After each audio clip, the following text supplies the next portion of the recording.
What's up, everybody? This is Jose from Southern Life. And Katie. Welcome to Lexington, Kentucky. All right, so what's the journey like from Fort Myers to being in Georgetown, Kentucky on the streets? Well,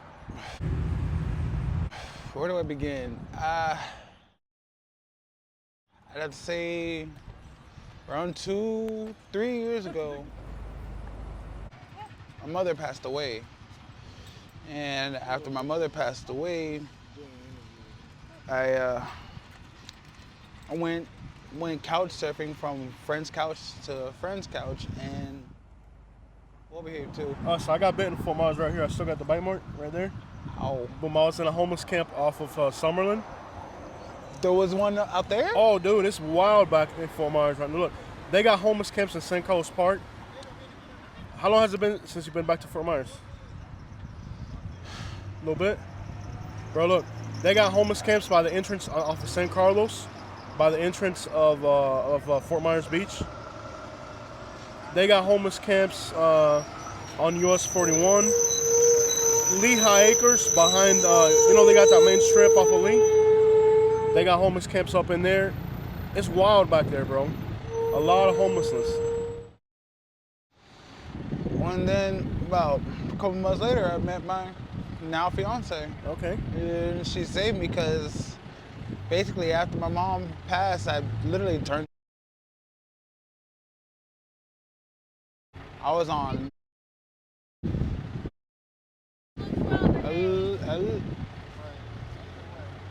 That was basically it.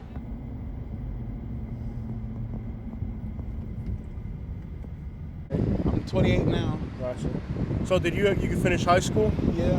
Okay. Was your childhood kind of normal or really difficult? I can't really say it was both difficult and somewhat normal. Okay. This is the Bluegrass State. Last time I was here, I had a homeless person try to pee on my truck.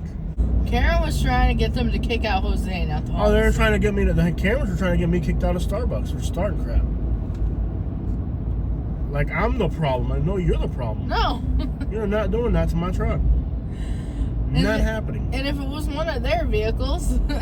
No, I'm not gonna put up with it. Yeah. If people in Lexington are okay with the homeless people, you're baiting on their car, that's good for you. In Florida, if you're paint on my car, you're painting on you. We're not gonna put up with that in Florida. But I guess here in Kentucky, they put up with it. It's normal for you. This neighborhood looks run down, man.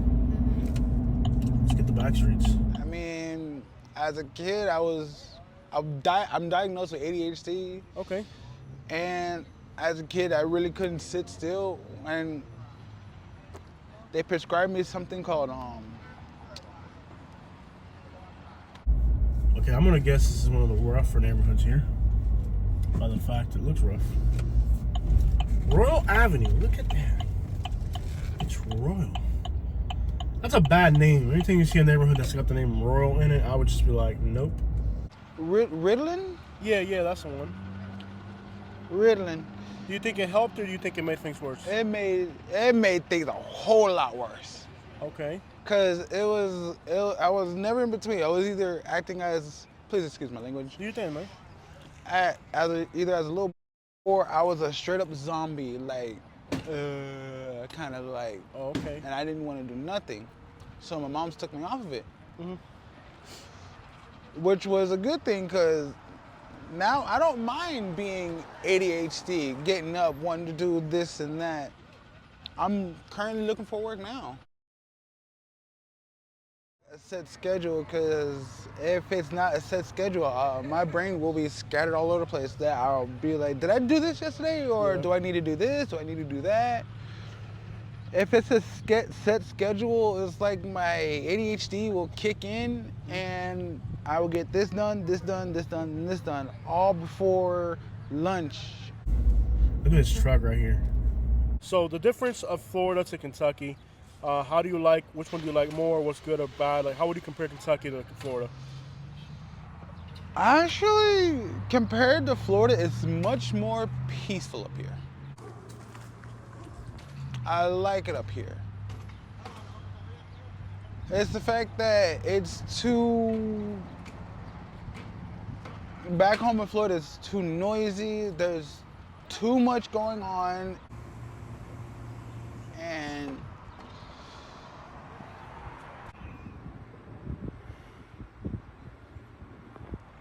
there's not a lot of opportunities down there. I mean, you have to already have one, or at least know somebody to help you with something. Up here, you can literally just go to the library over here, which we're about to go to, and hop on the computer. Back home in Florida, you have to have this, and this. You have to have a library card. You have to have a phone number. You have to have a birth certificate. You might as well give up a blood sample while you're at it.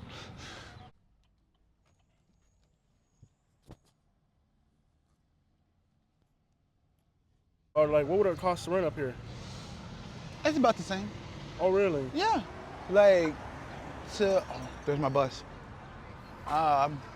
Rent up here is the same. Like, for an apartment, you would pay $800, but that's just rent for a month. You gotta hop on this bus real quick? Yeah. All right, bro. So we're gonna wrap it up. All right. By the way, my name is Zimri.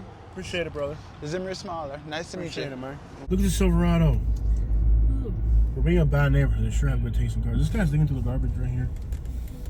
He's picking up beer cans. Want to go talk to him? Cans. Yeah. How much do they pay? I mean, it's the end of the month, so obviously, I saw you picking up the cans, and I was like, man, I got to talk to this person About the cane. about the cans, and about you too. I want to know who you are, what you're. So what do they pay you here in Lexington for the cans? About 48, under 100, Under 53 over, and they go up on Earth Day, you know. Okay. I got seizures. I take medicine for it. Does the medicine help you? What do you think? Yeah. As a disabled, I don't want them to be afraid of me. All right, guys. So we did get the interview. That interview will be back on our channel. If you guys want to watch it, just look for the word Lexington on our YouTube channel, and you'll get that interview. Disabled people are now having to collect the beer cans to make it at the end of the month. Really sad to see, at the end of the month up here in Ohio and Kentucky, I'm seeing the disabled people, they practically have to go, as I cruise through the streets of Lexington, I cannot lie and I can't pretend. I've noticed people picking up cans. I've noticed the struggle of the cans. The folks who once had a place of their own are today on the streets and they must groan. The suffering and pain of living on the streets. People here follow the same old beat, the same repetitive pattern of pain and struggle, where people wish they could do something better, but their old age and health doesn't allow. And that's why you find them all on the prowl. Well, there'll come a day when the people here will find themselves with enough money to at least get themselves a beer. And if it wasn't for that, will that time be near for the folks in Lexington, Kentucky, to discover a new premiere, a new start, a new place, a new way to live, a new way to change the things that weren't working before, and a reason why they can't afford neighborhoods that we've marginalized on purpose, where people have to drive around in an old beat-up Ford Focus, where people drive cars that are rotting and filthy. The streets of Lexington. Could there be anything more interesting? Yeah, it could very well be a bullet hole. All right, guys, so we're going to do a little drive through the streets of Lexington, Kentucky. I'm going to put it on side view. Side view can sometimes be dangerous because people don't like it. But I feel like these types of neighborhoods will do better with a side view. That way you guys can see the houses a little bit better and get an idea of what's going on. I feel like the side view, it can be a little bit more dangerous to record with a side view. It just turns off a lot of people. Not sure why, because it's just the same, still on camera either way. But some people don't like the side view at all. But this is a very common building style here in Kentucky. Almost English looking. Alright, so now we're going to enter kind of a normal neighborhood here in Lexington, Kentucky, and just get an idea for what neighborhoods look like. Now, this is definitely not a rich area. This is kind of the hood here. There are some newer apartments on that side of the road, but we're going to enter some neighborhoods that are definitely not the richest, fanciest neighborhood. So we're going to enter kind of like the inner city here and see what the real streets of Lexington look like. You can see it now. We're definitely in a more inner city looking area. Now Lexington and Louisville are both what I would call integrated cities to a larger degree than other cities. Not that there aren't issues between people, but they're more integrated in Kentucky than other places. You'll see that in Kentucky, whites and blacks will live in the same neighborhoods. Kentucky isn't, at least the larger cities, it's not as much tension. But we are definitely in the hood here. You can see all the characteristics of the hood present in this neighborhood. But Kentucky is a little bit more integrated than other states. And we're definitely now kind of in the hood for sure. In a lot of other states, you don't see as much integration as you do here. So Kentucky wasn't, it is in the south, and it is south of the Dixon-Mason line. I see it. Kentucky is south of the Mason-Dixon line, so it is part of the south, but it also, Kentucky wasn't fully in the south. So Kentucky is a southern state. It is in the south, but it's also, it's a one-way. Oh, that sucks, because I really want to go on the street. There's like little cottages there, like little shotgun houses I wanted to get.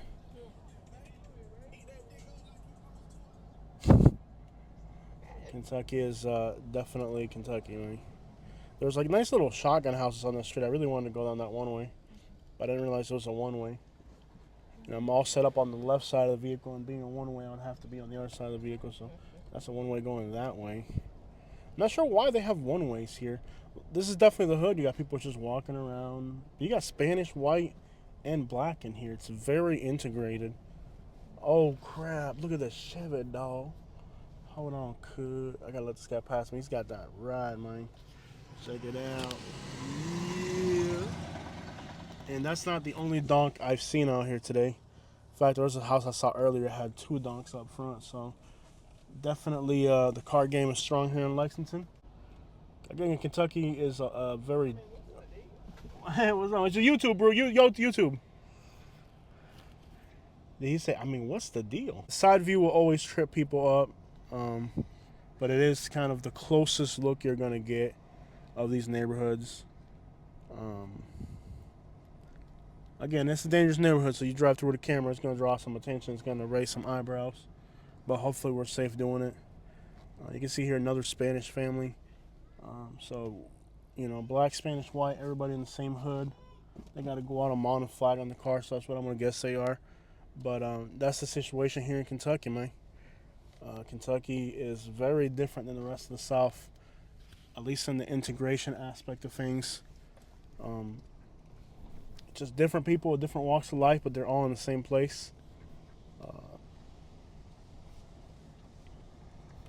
State of Kentucky made some efforts. I think the education system contributed greatly to, the state that you live in has an education system, and the state of Kentucky didn't teach people how to read too well. I'm not going to tell you the schools here are great. In fact, I remember when I moved from Kentucky to Florida, I struggled in Florida because academically, the education in Florida was far, far more advanced. Advanced. Education in Florida. When I got to the 4th grade in Florida, I felt like I had jumped 2 grades forward. Like I couldn't catch up. I couldn't keep up. It just seemed like the education in Florida on an academic level was more advanced. But one thing they did teach us in Kentucky in school was kind of a good balance of race, the civil rights movement. And, in the North, you get one version, and in the South, you get another version. But in Kentucky, you get the version that Kentucky was in the middle. Some people were this way, some people were that way. And if you made it to the North, you were free. So, that aspect of American history, the Underground Railroad, and Native American history is also taught very much in Kentucky.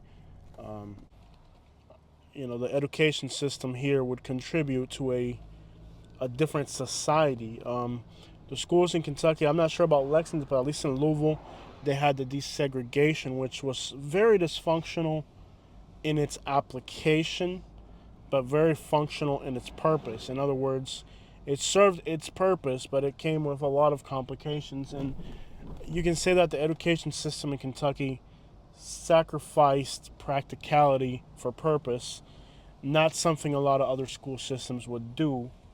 It seems like for a lot of states, practicality is more important than purpose to a large degree.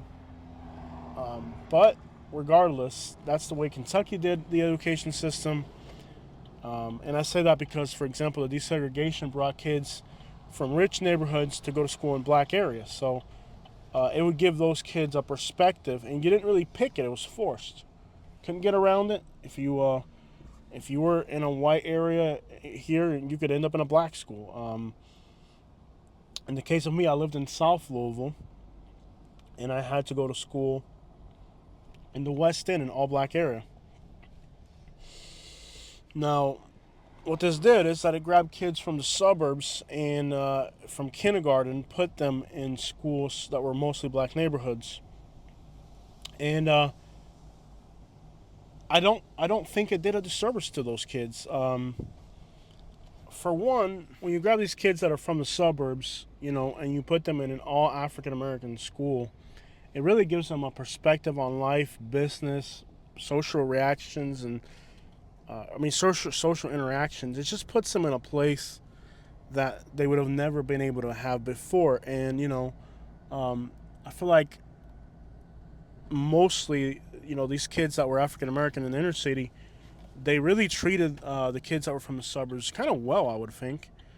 And I don't know what would have happened to the kids. I think if you're from an inner city area, right, in a poor black neighborhood, to get put into a rich white school area would have definitely. While there are challenges with both sides of that, you could also argue that there's benefits. So this is what your average neighborhood in Lexington will look like. You got some kind of Cape Cod homes, very similar to Louisville as well. The mid-Atlantic coast, you'll see houses like this a lot, neighborhoods like this. Their houses are small, the square footage is small, but and the properties are not large. But it offers people the opportunity to live in a city and have a single-family home. So it's a very basic and affordable platform for somebody in an inner city to have affordable housing. And you still got a basement, you still have a second floor. So some of these homes, while they have a small footprint, they're usually going to have 2 stories. When I lived in Louisville, Kentucky, I lived in a house like this, and it's got its benefits. It really does. In fact, this one looks almost... These houses here look identical to the houses we grew up in Louisville, Kentucky. So this is what your typical neighborhood in Kentucky looks like. Green roof right there. Kind of Peter Griffin looking Cape Cods. It was nice if you had a family because if you were cool enough to get the whole upstairs to yourself, if you were a kid, that was a neat little situation where you can have the whole upstairs to yourself. And it's a nice layout for single family homes. Of course, they don't make houses like this anymore. It's short of a row house. You just have a little bit more space. But if you were a kid, you could get the upstairs to yourself if it wasn't being used. Of course, mostly the parents wanted the upstairs, but if you were cool enough, you could have had. I remember for a while, the upstairs was vacant, and we had the upstairs for me. It was a very neat little experience. There's another old school car right there. So Cadillacs, 64 Impalas, quite the collection of old school cars here in Kentucky. I wish I'd been able to roll down that one strip we saw earlier. There was 2 donks right stacked next to each other, but it was a one-way. I couldn't get down it. And then the other style of house you have here in Kentucky, it's kind of like a bungalow. Here on this street, you got some bungalows. Front porch in the front. During the time of year when the weather is more mild, it feels good to be out in the front porch. Front porch hanging is a Kentucky thing. It's a very normal thing here in Kentucky. Hanging out on the front porch. In the evenings, just about everybody will hang out on the front porch. And so, Louisville, Lexington cities here in Kentucky, they got a real neighborhood feel because the way the houses are laid out. The houses are laid out to interact with other people. Here's a more modern house for some reason in the middle of it all. Newer home right there doesn't really match the neighborhood profile. All right, guys, so let's take a drive through Lexington, Kentucky. You see somebody here collecting scrap metal. Now, scrap metal doesn't pay a lot of money. You can tell that it's kind of tight on money here. You see people collecting scrap metal. You see people collecting... That's good. Turn left onto North Limestone. Collecting cans. All that. But for the most part, it seems like within the cities, it's just residential, a lot of residential. It doesn't really provide a lot of opportunity for people to make ends meet. But what I will notice is that for being in Kentucky, there's a good level of diversity here for being in Kentucky. Diversity and integration, two things that are hard to find in a middle-sized city. Now, there is one Cuban restaurant. I mean, it's not incredibly diverse, but I mean, for being Kentucky, come on.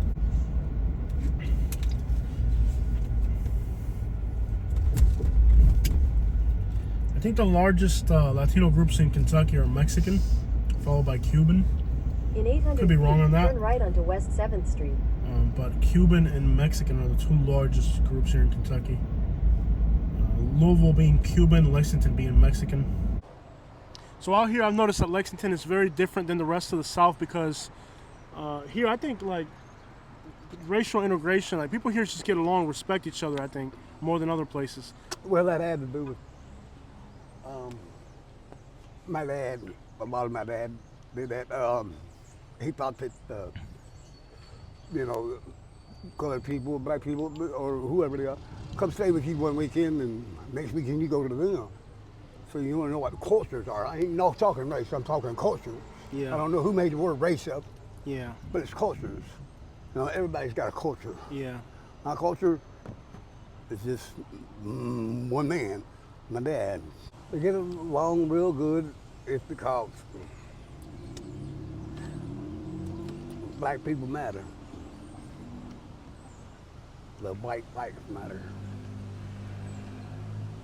People matter. Everybody know everybody type of place. People look out for each other. But, people don't really think about Lexington as being a grimy place. But, it's streets out here regardless. It's streets out here regardless. I mean, the environment here is an Head environment. northeast on Jenkins Alley toward It's a lot North Broadway. smaller than in other places. It's not a big place, but all you gotta do is look around here and you see people on the streets, homelessness. I mean, this is, you can tell here, this is like as much homelessness per capita as Tampa or any other large city we might go to. In 600 feet, In turn fact, left I onto think North the Broadway. homelessness per capita here is just Head northeast among on the North Broadway highest. toward We're Granard meeting some Avenue, interesting then turn people out left here. onto Granard Avenue. Turn But left we onto do have Granard to Avenue. evacuate the city and keep it moving. We're going to drive right to Lexington. And I know I'm heading the wrong direction right now, but I just want to get a feel for this neighborhood. But you can see, guys, homelessness is widespread here. The people hooked me up immediately. I landed on the ground, got an interview, and they wanted to do more interviews. So the thing is, I can't sit in one spot. I know it's good to know I'm going to come back to Lexington. I just want to let you guys know that I'm going to come back to Lexington and get more interviews, but I did have to keep it moving. The time is limited, but you look around the environment out here. What happened, baby? The dog. Look at the dog, man. Look at the dog. Look at the dog. That is the happiest dog I have seen. Look at the dog. Look at the dog. Look at the dog. Look at the dog. He looked at me and smiled. The dog smiled at Katie. I wish I could get more stories out here. I wish I could stay here longer, but it's already 2 in the afternoon, and we won't. You know, 2 in the afternoon. We're still here in Lexington area. I mean, we've been here most of the day, and we got to get back to Florida. So I really enjoy the people I met. I wish I could have kept going, getting more interviews out here. They would have definitely lined me up with more interesting people.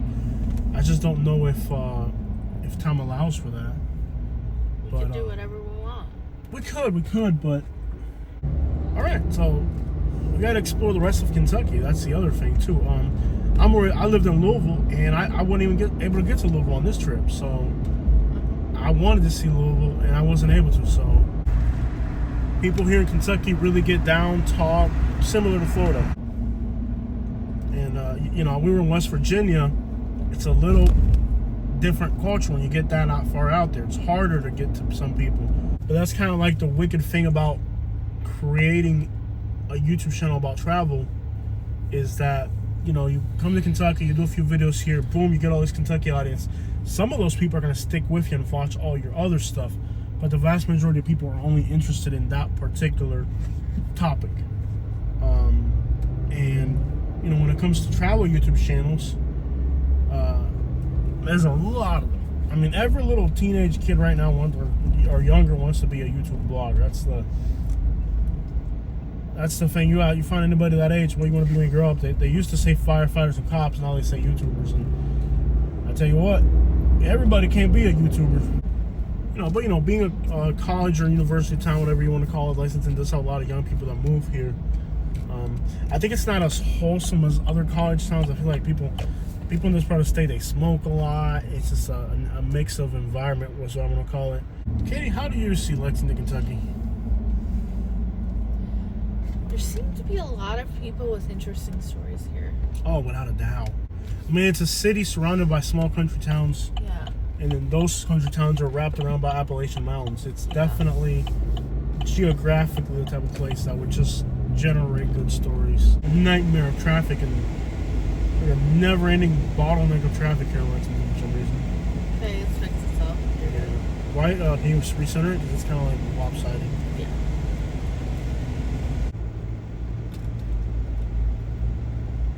What's today's date? 29. Yeah, so looking for hotels on that way. See if Samoset's got, because Samoset, Kentucky. Yeah.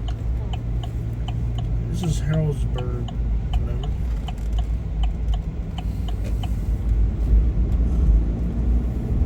It's a busy little city out here. Alright guys, so I'm here at this gas station in Lexington. You got all these work trucks, and all these dudes seem to be Mexican. So, seems like from the last time I was here, the Mexican community has grown a little bit here. There's always been Mexicans here in Lexington, but it seems like it's a little bit more than last time. So, but all these work trucks here, all these work trucks are all Spanish dudes. Obviously, a lot of panhandling every corner here. There's a lot of people panhandling here in Lexington. It's like a normal thing here.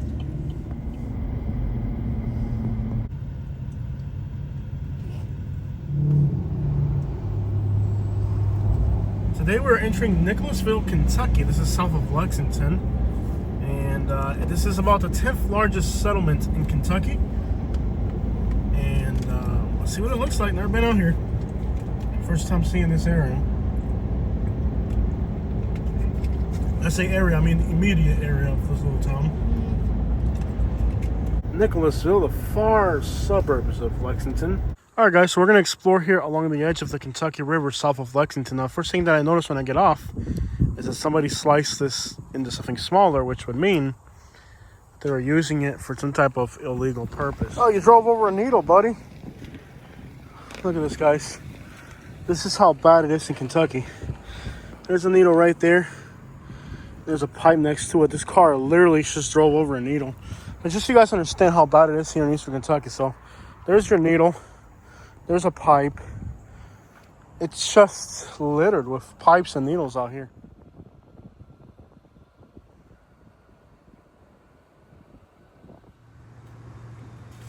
Look carefully at this bridge. Huh? You haven't seen it yet. You'll have a trip when you see it. Come here. Come here, close to the bridge. Okay. Get close to it. Closer. Okay. You'll see it. Ladybug! Yeah. Not one, but look at the bridge carefully. It's full of ladybugs. Look over here, look over here.